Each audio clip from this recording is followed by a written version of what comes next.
If Sarah Strong could enter the WNBA draft after this season, next to Lauren Betts, Olivia Miles, Alba Pham, you name them, I'm taking her #1 overall for sure. No question about it. Not a single doubt. Give me Sarah Strong.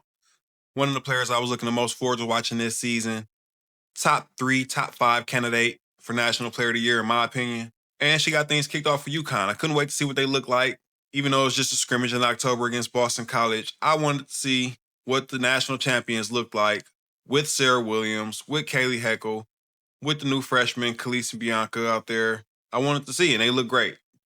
Go ahead and pencil them in for the Final Four at minimum. Now, of course, it won't be easy. SEC is packed. UCLA is coming back for theirs. It's a lot of competition, but they looked as good as you can expect a team to look in a scrimmage in October, the #1 ranked team. Also, this is a scrimmage that they lost last season, too. So even though it doesn't really count for anything, you want to go ahead and avenge that, and they definitely did that. It was good to see some good minutes from Ice Brady. I'm not sure how many minutes she'll actually play once Al Alfie is out there. Sarah Williams expected to play a lot more minutes as well, so of course we're not going to read too far into this one game, but just watching how all the skill sets complement each other, the spacing that this team has, the scoring that they have inside, the amount of ball handlers that they have from KK to Azzi to Kaylee, Sarah, man, this team's going to be fun to watch. Now, second half, that's when Azzi went off. Like I said, quiet in the first half for the most part. Then we exploded for 15 points, 5 for 5 shooting from the three-point line.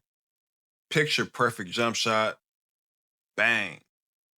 She was lighting it up from all over the floor. Couldn't miss. Well, obviously, she didn't miss. But if you're a UConn fan, you have to walk away from this game feeling well fed. After a long offseason, you got everything that you wanted to see from this team. At least in my opinion, you guys can let me know in the comments how you felt about it. But I definitely felt like this was a well-needed appetizer to get this season started. Just in general for me, not even just for UConn. The NCAA season, I've missed it a lot. And so this was a sight for sore eyes for me personally. Now, Sarah Williams, a player I talked about a lot last season. Wanted to see her transfer to a school that would give her some shine. UConn wasn't the school that I wanted to see her transfer to, but that's where she went. She looked amazing in this one. Gino could tell you better than I could. She's pretty intense, you know. She's a really good rebounder, obviously. She finishes around the basket for the most part. Defensively, she has a pretty good idea of how to use her size and athleticism. And ever since we started practice 2 weeks ago, she's gotten better and better every day. And she works really well with Sarah Strong. You know, those two have a really good connection, and I think the more she plays with us, it's not the easiest thing in the world to play one way for 3 years and then come in and be thrown into a scenario like ours, but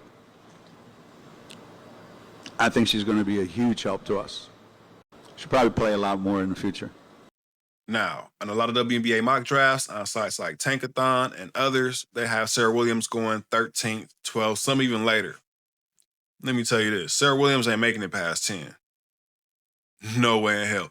The injury to Chloe Kitts obviously changes some things, but even before that, Sarah Williams is not making it past 12. So expect that to shake up really soon and see her rise on that mock draft board. It was around this time last season, maybe a little bit earlier, but definitely before the season started when I was saying the same things about Sonia Citron, who was projected to go late in the first round. I knew that wasn't going to happen. Don't see that happening with Sarah Williams as well. You know what? Matter of fact, I do want to stay there with Sarah Williams and the WNBA draft. So before I switch to the next topic, let me go ahead and end this video. Go ahead, hit like, subscribe, hype it up, all of that good stuff. We have to talk about Sarah Williams in this WNBA draft and the WNBA offseason. So salute to you guys for making it through this video. Catch you on the next one. Peace.